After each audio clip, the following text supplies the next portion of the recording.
বন্ধুরা, এসে গেছি ইতিহাস বিদ্যার্থী টিউটোরিয়াল চ্যানেলে।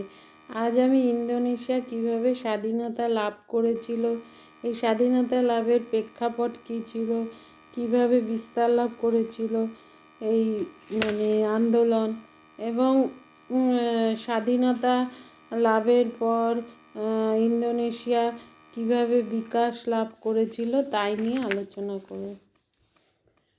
আলোচনা শুরু করি। জাভা, সুমাত্রা, বর্নিও সহ অসংখ্য ছোট ছোট দ্বীপ নিয়ে প্রশান্ত মহাসাগরের বুকে ইন্দোনেশিয়া বা পূর্ব ভারতীয় দ্বীপপুঞ্জ গড়ে উঠলে এখানকার বিপুল পরিমাণ প্রাকৃতিক সম্পদ এবং উৎপাদিত ধান, নারকেল ও রবারের প্রতি হল্যান্ডের লোভাতুর দৃষ্টি পড়ে।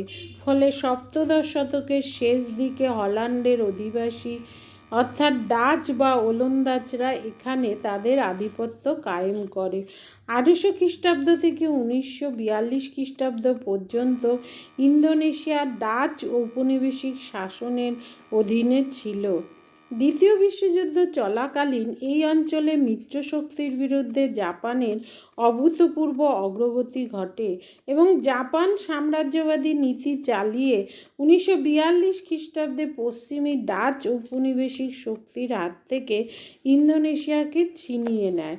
জাপান দ্বিতীয় বিশ্বযুদ্ধে পরাজিত হয়ে আত্মসমর্পণ করলে 17 আগস্ট 1945 খ্রিস্টাব্দে হল্যান্ড পুনরায় ইন্দোনেশিয়া দখলের উদ্যোগ নেয়, কিন্তু ইন্দোনেশিয়ার বাসিন্দারা তীব্র প্রতিরোধ সংগ্রাম চালিয়ে সেখানে ঔপনিবেশিক শাসনের অবসান ঘটায় 1949 খ্রিস্টাব্দে।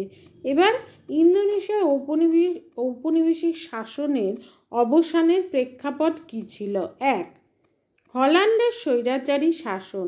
হল্যান্ড দীর্ঘদিন ধরে ইন্দোনেশিয়ার প্রাকৃতিক সম্পদ ও কৃষিপণ্য লুট করে যাচ্ছিল।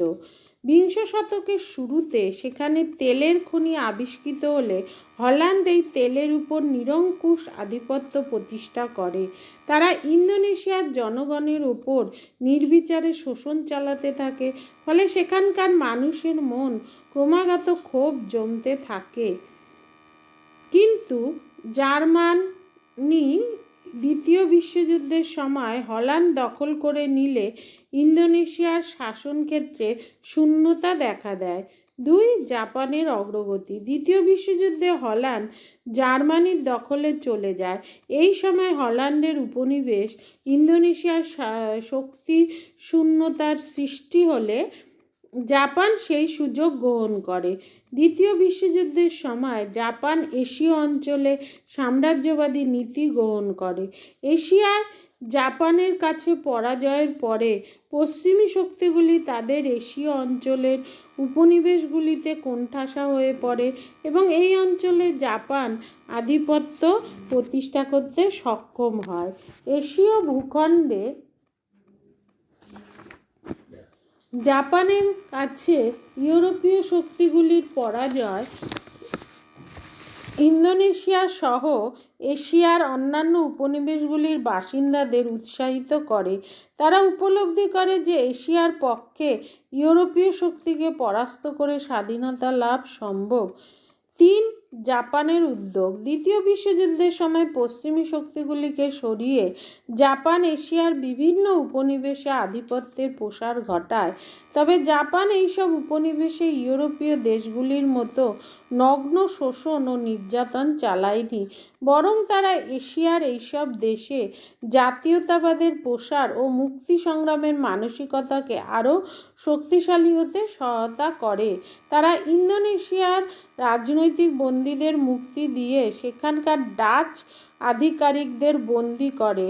ইন্দোনেশিয়ায় ডাচ ভাষার ব্যবহার নিষিদ্ধ করে জাপান সেখানে দেশীয় ভাষার ব্যবহার চালু করে।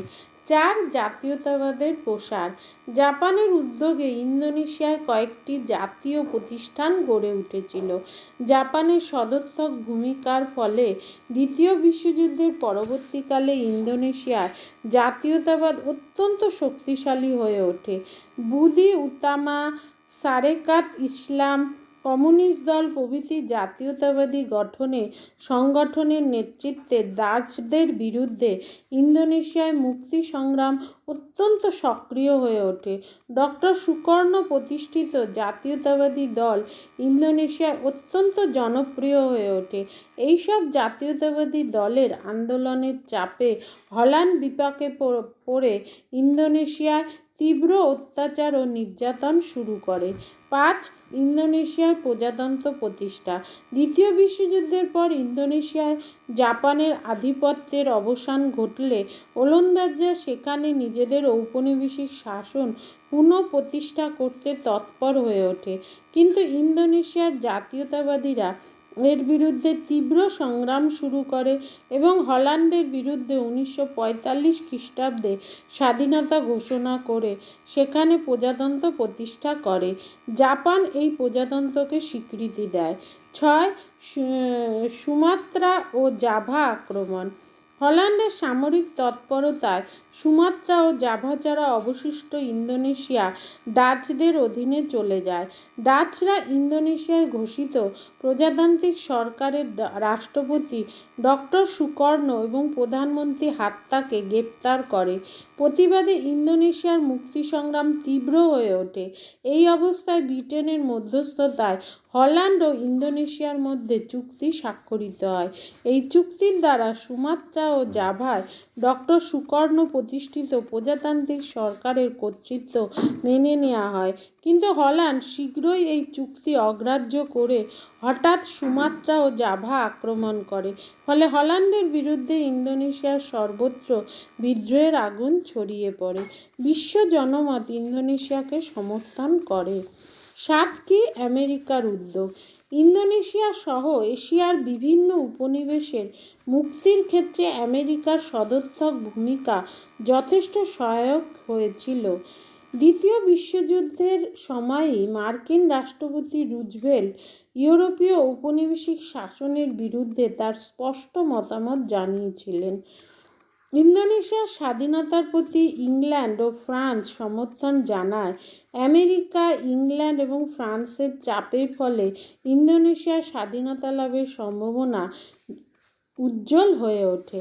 পরবর্তীকালে এই আন্দোলনের প্রসার কিভাবে হয়েছিল? মুক্তি সংগ্রামের দ্বারা হয়েছিল। সেটা কি? দ্বিতীয় বিশ্বযুদ্ধে জাপানের পরাজয়ের ফলে ইন্দোনেশিয়ায় জাপানের হাতছাড়া হয়ে যায়। এই অবস্থায় ডাচরা আবার ইন্দোনেশিয়ায় তাদের ঔপনিবেশিক শাসন পুনঃপ্রতিষ্ঠা করতে সক্রিয় হয়ে ওঠে, কিন্তু ডাচদের বিরুদ্ধে ইন্দোনেশিয়ায় মুক্তি সংগ্রাম শুরু হয়। ইন্দোনেশিয়ার জাতীয়তাবাদী নেতা ডক্টর সুকর্ণ এবং তার দল ন্যাশনাল পার্টি উদ্যোগে ডাচ ঔপনিবেশিক শক্তির বিরুদ্ধে ইন্দোনেশিয়ার মুক্তি সংগ্রাম তীব্রতর হয়ে ওঠে। তারপরে কি হয়? প্রবল আন্দোলনের চাপে হল্যান্ড 1949 খ্রিস্টাব্দে 27 ডিসেম্বর ইন্দোনেশিয়ার স্বাধীনতা স্বীকার করতে বাধ্য হয়।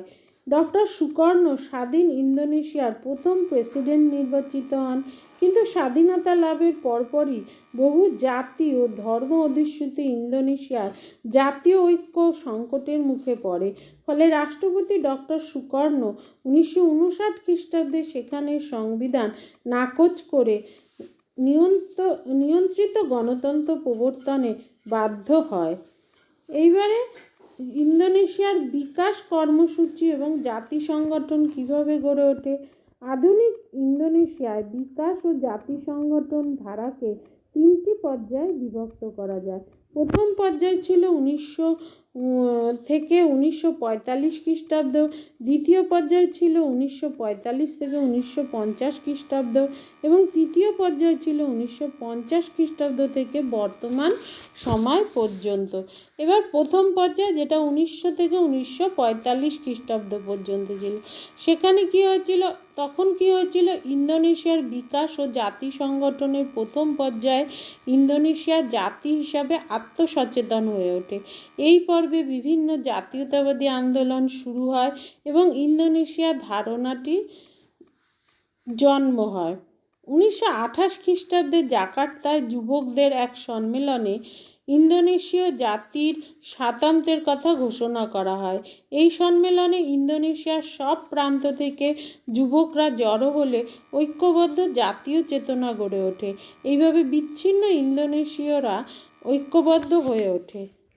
ক্রমে ঔপনিবেশিক শাসনের বিরুদ্ধে ইন্দোনেশিয়ার স্বাধীনতা আন্দোলন জোরদার হয়ে ওঠে এবং সুকর্ণ হাত্তা 1945 খ্রিস্টাব্দের 17ই আগস্ট ইন্দোনেশিয়ার স্বাধীনতা ঘোষণা করে। দ্বিতীয় পর্যায়ে 1945 থেকে 1950 খ্রিস্টাব্দ ইন্দোনেশিয়ার জাতি সংগঠনের দ্বিতীয় পর্যায়ে ডাচ ঔপনিবেশিক শক্তির বিরুদ্ধে তীব্র আন্দোলন শুরু হয়। জাতীয় সংহতি ও জাতীয়তাবাদে উদ্বুদ্ধ ইন্দোনেশিয়ার জনগণ বিদেশি শাসকদের বিতাড়িত করে দেশের স্বাধীনতা আন্দোলনের লক্ষ্যে জীবন মরণের সংগ্রামে সামিল হয়। শেষ পর্যন্ত ডাচ ঔপনিবেশিক শক্তির পতন ঘটে এবং ঐক্যবদ্ধ স্বাধীন ও সার্বভৌম প্রজাতান্ত্রিক ইন্দোনেশিয়ার আত্মপ্রকাশ ঘটে। এই পর্বে ইন্দোনেশিয়ার জাতীয়তাবাদী মানসিকতার চূড়ান্ত আত্মপ্রকাশ ঘটে। তৃতীয় পর্যায়ে 1950 খ্রিস্টাব্দ থেকে বর্তমান সময় পর্যন্ত তৃতীয় পর্যায়ে ইন্দোনেশিয়া একটি সুপ্রতিষ্ঠিত রাজনৈতিক শক্তি হিসাবে আত্মপ্রকাশ করে। প্রজাতান্ত্রিক ইন্দোনেশিয়ার সরকার প্রতিষ্ঠিত হয় এবং প্রজাতান্ত্রিক শাসন ব্যবস্থা গড়ে তোলা হয়। দেশে সাংবিধানিক গণতান্ত্রিক শাসন ব্যবস্থা প্রতিষ্ঠিত হয়। ইন্দোনেশিয়া ক্রমে আমেরিকা ও রাশিয়ার মধ্যে সংগঠিত ঠান্ডা লড়াইয়ের প্রসার ঘটে। রাশিয়ার প্রভাবে ইন্দোনেশিয়ার কমিউনিস্ট পার্টি আন্দোলনের মাধ্যমে 1965 খ্রিস্টাব্দে 30শে সেপ্টেম্বর নিজ দেশে ক্ষমতা প্রতিষ্ঠা করে। এই সময় থেকে সুহার্তোর শাসনাধীনে 1965 থেকে 1998 খ্রিস্টাব্দ ইন্দোনেশিয়ার অর্থনৈতিক উন্নয়ন ঘটে, দেশের শিল্পায়নের প্রসার ঘটে এবং যথেষ্ট পরিমাণ গ্রামীণ উন্নয়ন ঘটে। ইতিমধ্যে ইন্দোনেশিয়ার সংস্কার আন্দোলনের চাপে সুহার্তোর পতন 1998 খ্রিস্টাব্দে ঘটে এবং হাবিবি ক্ষমতা দখল করে। এটা এই সময় বলতে 1998 সাল অবধি বলা হলো। যাই হোক, ইন্দোনেশিয়ার স্বাধীনতা আন্দোলনে যে ডক্টর সুকর্ণর প্রভাব অনবদ্য।